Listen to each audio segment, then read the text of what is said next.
গুম দরিদ্রতা দূর করতে গেলে আপনাকে হচ্ছে কিছু কিছু পদক্ষেপ নিতে হবে।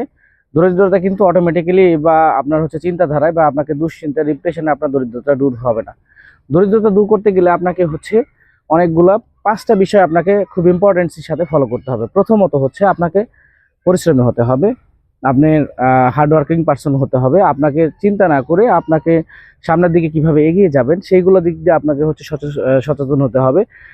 যেটা হচ্ছে আপনাকে পরিশ্রমী হলে অটোমেটিক্যালি দেখবেন একটা প্রথম ধাপ হচ্ছে আপনাকে হচ্ছে পরিশ্রমী হতে হবে, তাহলে দেখবেন আপনার দরিদ্রতা আস্তে আস্তে কেটে যাচ্ছে। নাম্বার দুই হচ্ছে দরিদ্রতা হচ্ছে আরেকটা গুণ আছে, অনেকে আমরা হচ্ছে ঋণ করতে ভালোবাসি বা লোন করতে ভালোবাসি। আমরা একজন একজনের কাছ থেকে কন্টিনিউয়াসলি হচ্ছে লোন করাটাকে খুবই হ্যাবিচুড বানিয়ে ফেলেছি। আমার সময় অনেক সময় দেখা গেছে আমার পকেটে টাকা আছে, তারপরে হচ্ছে আমি একটা দোকান থেকে কিছু বাকি নিচ্ছি বা আরেকজনের কাছে হচ্ছে ধার নিচ্ছি। এইরকম একটা আমাদের চরিত্র রয়েছে, যার কারণে হচ্ছে এটা হচ্ছে আপনাকে দরিদ্রতার আরেকটা দ্বিতীয়টা গুণ।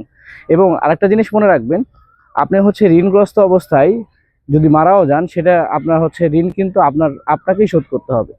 আপনার এটা কিন্তু আল্লাহ আপনাকে ক্ষমাও করবে না। সো ঋণটা খুবই ইম্পর্টেন্ট ইস্যু, যে আপনাকে ঋণটা আপনার অবশ্যই শোধ করতে হবে। তৃতীয় নাম্বার বিষয় হচ্ছে আপনাকে একটা কর্মস্থানে আসেন, সেটার পাশাপাশি আপনাকে আরো দ্বিমুখী বা ত্রিমুখী আপনাকে কর্মসংস্থানের জন্য ট্রাই করতে হবে। চেষ্টা করতে তো আপনার কোনো সমস্যা নেই। আপনি কোনো একটা পর্যায়ে হচ্ছে আপনি আপনার আর্নিংটা করছেন, সেই আর্নিংটাকে এটাকে গ্রো করার জন্য আরো কি কি সাইড আছে বা আপনার কি কি অ্যাবিলিটি আছে আপনি ইনভেস্ট করতে পারেন। আপনার যদি জ্ঞান থাকে সেটাকে জ্ঞানের আলো ছড়িয়ে দিতে পারেন। আপনার হচ্ছে যদি দেখেন হচ্ছে আপনার যে কোনো আপনার হচ্ছে অ্যাবিলিটি অনুযায়ী, আপনার ক্যাপাবিলিটি অনুযায়ী আপনাকে ট্রাই করতে হবে আপনার যে ইনকাম সোর্স রয়েছে তার পাশাপাশি আরো দুইটা বা একটা দুইটা তিনটা ইনকাম সোর্সকে এগিয়ে নেওয়া চেষ্টা করা। অ্যাটলিস্ট দেখবেন একটা সময় চেষ্টা করতে করতে আপনি হচ্ছে ওই ক্যাপাবিলিটির জায়গায় চলে আসছেন। সো এটা হচ্ছে নাম্বার 3। নাম্বার 4 হচ্ছে অলসতা দূর করা। আপনার মধ্যে অলসতার ভাব রাখা যাবে না। আপনি অলসতাকে ছেড়ে দিতে হবে। অলসতাকে ছেড়ে আপনাকে হচ্ছে পরিশ্রমী হতে হবে, যেটা প্রথম শর্ত রয়েছে। কিন্তু সেখান থেকে 4 নাম্বারটা হচ্ছে আপনাকে অলসতা দূর করতে হবে।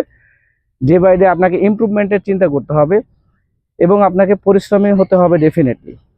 নাম্বার 5 হচ্ছে আপনাকে সর্বদা সবার সাথে ভালো ব্যবহার মেনটেন করা, যেটা হচ্ছে খুবই ইম্পর্টেন্ট থিং। আপনাকে দরিদ্রতা থেকে বাঁচাতে পারে এই 5টি বিষয়, যে 5টি আমি আলাপ করলাম। প্রথম হচ্ছে আপনাকে হচ্ছে পরিশ্রমী হতে হবে, দ্বিতীয় হচ্ছে আপনাকে ঋণ পরিশোধ করতে হবে, তৃতীয়ত হচ্ছে আপনাকে ইনকাম সোর্স বৃদ্ধি করার জন্য আপনাকে ট্রাই করতে হবে, চতুর্থত হচ্ছে আপনাকে অলসতা ছাড়তে হবে, পঞ্চমত হচ্ছে আপনাকে মানুষের সাথে সবার সাথে হচ্ছে রিলেশনশিপ মেনটেন করতে হবে, ভালোভাবে বিহেভিয়ার করতে হবে। যেটাতে দেখবেন আপনার এক সময় আপনাকে কেউ না কেউ একটা উপদেশ দিবে বা আপনাকে সহযোগিতা এগিয়ে আসবে, তখন দেখবেন যে আপনার এই পার্শ্বিক যে সমস্যাগুলো রয়েছে তখন আপনার থাকবে না। তো এই বিষয়গুলো আমরা যদি মাথায় রাখতে পারি, আমরা যদি ঠিকভাবে এভাবে মেনটেন করে কাজ করতে পারি, তাহলে আমরা হচ্ছে অটোমেটিক্যালি দরিদ্রতাটা কেটে যাবে। এবং ইন দ্য মিন টাইম আপনাকে সবচাইতে ইম্পর্টেন্স দিতে হবে এগুলোর পাশাপাশি সময়ের কাজ সময়ে করতে হবে। তখনই দেখবেন যে আপনার এই দরিদ্রতা এবং এই যে অসচ্ছলতা আছে তখন দেখবেন আপনার কেটে যাবে। আশা করি ভিডিওটি আপনাদের কাছে ভালো লেগেছে। যদি ভালো লাগে অবশ্যই লাইক, কমেন্টস এবং শেয়ার করবেন।